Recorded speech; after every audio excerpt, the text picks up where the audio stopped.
So let us check. So okay, going here. Aking bakian ay mura na siya og bullfrog. Maayong hapon kanatong tanan mga ka-TH, mga ka-treasure hunters, nga atong mga amigo amiga. Nagkailan na to, no? O ilabi na sa atong mga televiewers. Kat nga salamat tonta nga karong adlaw gigawas ang adlaw. Nga malpayon tanaw nga naatay mga good health.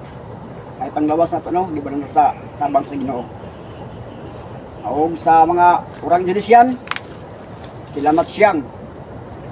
Amigos na amigas, buenos dias, kay love tan Jesus. Porque de tal manera, amo Diyos al mundo, ihadado, asuhiho, yo si kinito, para kitudo, el encre, yo si pirda, mas tingga, vida eterna. So, love tan Jesus, bawal magkasakit, kay mahal ang gamot mga ka-TH, ka-treasure hunters, o mga amigo amigas. Karong hapon mga amigo amigas, mga amigo, mga ka-TH, akong i-share sa inyo haning usa. Karong ating ulan mga ka-TH, no? Manggawas gining baki ka-TH. Manggawas ang baki. Nya akong trabaho, lampas-lampas ko sa bingan. Nakita niyo ang baki, no? Nakita ang baki. Pero sa tanang baki, murag kini ang pinakalako nga baki mga ka-TH. Kini gid ang pinakadako nga baki. Pero atong i-identify kini nga baki. Kining baki anay mura na siya og bullfrog. Mura bullfrog ni. Now go please. So baki ni siya mayroon isang diyan. So kining maong baki mga ka-TH, gikan siya sa highway Patagan. Kay panulong niya siya sa bukid. Kunya sa Patagan mga ka-TH, tuwa dito lulangan og tubigan, lulangan og kabaw, no. So kining baki mga ka-TH, si bidag bukid kay pasilangita tapos gano'n ka ng overlooking ba, no? Di lang kay tao rin nangitag overlooking, patipot ang baki. Murag na ganahan ko siyang views ba kay usa siya ka murag bullfrog. So mga ka-TH, sa akong analyze ni, this is a stone, we call that reptile sign, no? Big, isa ka big ng big border sign, frog. Mga ka-TH, pagawin sa bukid, no? Pero kining maong baki, marag ikapoy ni siya, wala pa nikaabot, muli pahuway, no? Pahuway ni. Kaya nasi style mga ka-TH, akong i-share sa inyo, nga naapa siya ay araw. Pahuway ni siya, pero hindi kasi naasay araw. Sa ito pa, naapa siya ay gamay nga dakunon. Kaya kami naman akong kumpasa, no?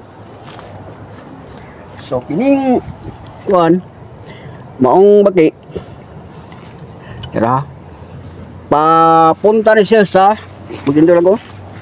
Papunta ni siya sa north. Okay, wala pa na siya kaabot, no?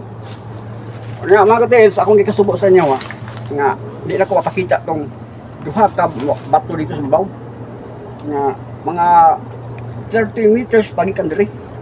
So mo ni siya nga napag wa pa siya naka-home sa iyang antuanan nga bato. Nga dako pong bato. Unya mga ka-TH, pag-abot sa akong bato, mulukita sa east, napod mga 20 feet. Amisan siya. Pero di pa na ko mapakita siya kung tuwa dito ang bao na nag-point padulong diri sa west. So it is a sign of a tunnel, mga ka-treasure hunter, mga amigo amigas, no? It is a sign of a tunnel. So the end of the tunnel is going to west. So dito sa west, nandito ang creek. When you see creek, itawag ni siya og patay nga sapa. Muulan, mubaha, kunya init, kubas. Kuno siya ka-TH. So, to prove you, aron ma-prove na ako nga kini siya sa side of one tunnel. It is a long distance tunnel mga katiits. Gikan niya siya sa what do you call that? South. Papuntang north. So there is a hole. Hole means bangag.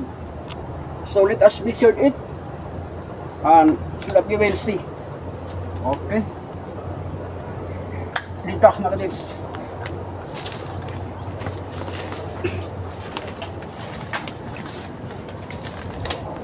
Dari sa akong left side mga katiits. Dili ang bangag full. Iba ka bangag no? Iba ka bangag. So, meaning to na po rin siya slash pa ilalom. So, let us measure it.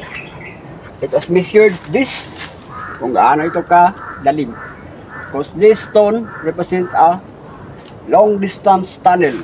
I think 1 kilometer. So, let's measure it. Okay. Oh. Pila ka lang, pila. Yes.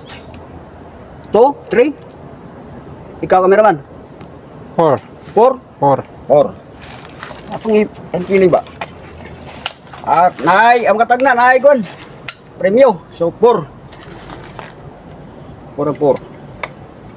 Oh, yabot mag-5 oh. Mga katiis, this is a long range tunnel. So, dalom katiis. See? 1 meter. So it is a long 1 kilometer tunnel. So ang given mga kaisulan, mga amigo gumigas o mga katiis is 1 kilometer. So kana lang akong i-vlog sa inyo katiis no. Pero ako ipakita sa ang buko-bukos baki. Oh, dako kayo katiis no. Dako kayo pero di kasubo na ko nga makita tong batong patungan ni kay dako pagud ni batungan ni kay nangita lagi overlook ning bagi ano una ang baoy ito banda sa east papunta sa west kay murag nagsabot ning bagi mga kalis no kung katong baoy ditong mga ligo sa pa kay ulan ron babaha ron it's sa before ko mo bundang mga kalis no ako sang ipakita sa inyo ang exact location niyo going to north. So ang butang ini mga kalis is naapagin sa babaw mga katiis no? Okay. Nakita na to sa compass going to okay. Going to north. So mayroon tayong detector. Ito yung detector tinatawag ni G1. Japanese one no? Japanese one. Puro limang palo ni. O matisalig yun pero sa Japanese one. So okay. Meaning kasi padulong ko siya dito. So papuntang norte. Ito apag dito ang butang. Una kining ilaman niya mga katiis. Usami kini ka tunnel. Loaded ni siya mga katiis no. Oh, loaded ni siya. Kung napatay isa ka detector, kung ipakita ninyo. Ning ang tawag ng GPR, Ground Penetrating Radar. Okay. So to check mga to probe mga katiits no. Oh. So, atong i-probe kay para di tama error mga katiits sa atong mga ipangita ng mga location. So there is another detector. This is called a magnetic tube with magnetic field sensor new technology 2020. Sa ako nang ikasulti, bisag daan na ni pagkat may pangalang new bago pa rin no? So let us check. So okay, going here apunta pa rin west north ang object natin, yung dalawang bato dito nga dito, itong malaking baki papunta at yun sa bandang east yung isang pagong no, yung papuntang west, papuntang sapa no.